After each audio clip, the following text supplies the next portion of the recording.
We're still working with systems of equations, and with this one we're asked to solve this one. In this one we're going to solve it using substitution. The reason why we're going to use substitution is this one is already solved for a variable. We already know what y equals. Y is equal to 3 times the value of x minus 10. So we can use this information to plug it into our second equation here for y. That way we'll eliminate the y. We'll have just x's there and we can solve it for x. So let's do that now. We're going to write equation number 2. And so equation number 2 looks like this. It's the same equation. I haven't changed it at all. Now the important piece that we're going to do here is that we're going to substitute that 3x minus 10 in place of y. So I'm going to plug it in right here, and this is a key point here that you want to use parentheses because this is 3x minus 10 squared. Now this is not going to be a 9x squared minus 100. You're actually going to have to FOIL this one out, or you can just multiply it out. Either one is okay. We're going to expand that one, and if we do, that's going to equal 9x squared minus 60x plus 100. So you want to definitely pay attention. Here's a big area in which students usually miss, is when we're expanding this one into either foiling it or using the box method. Either one's okay. All right, now that we have this, I see right here that I've got two terms here that are x squared. So I'm going to combine those two, okay? X squared plus 9x squared should give me a 10x squared. So I've got 10x squared minus 60x plus 100 equals 100. Okay, so we're going to want to move all the numbers onto one side, the constants. I've got 100 on this side and 100 on this side. I'm just going to move this 100 over. That way we'll set it equal to 0. Okay, so we've done that. Now at this point, this is a quadratic here, and it is set equal to 0. So we've got several different options. We can factor it. We can plug it into the quadratic formula. All of those work. What I can notice real quick here, though, is I notice that they have a common factor I can take out of them. It looks like 10x will go into both of those.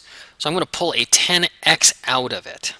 Okay, pull out the 10x. That leaves me with just a plain old x minus 6 on the inside.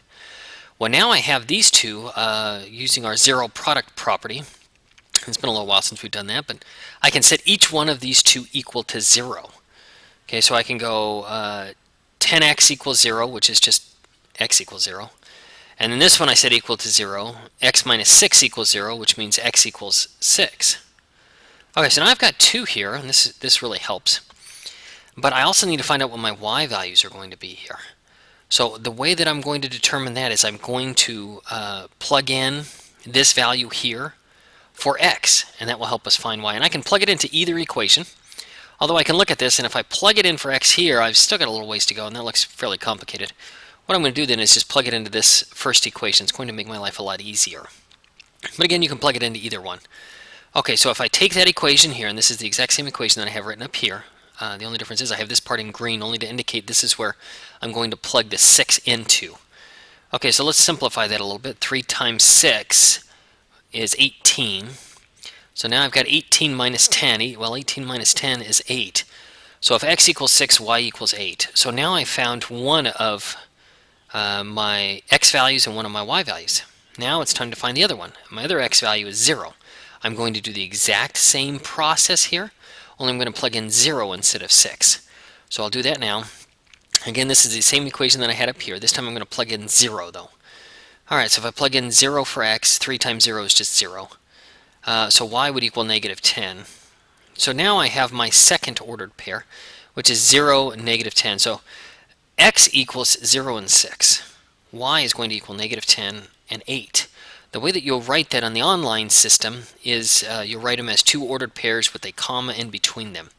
And they can be in any order. It can be 0, comma, negative 10, and then the other ordered pair, or it can be the way I have it written here. Either way is okay.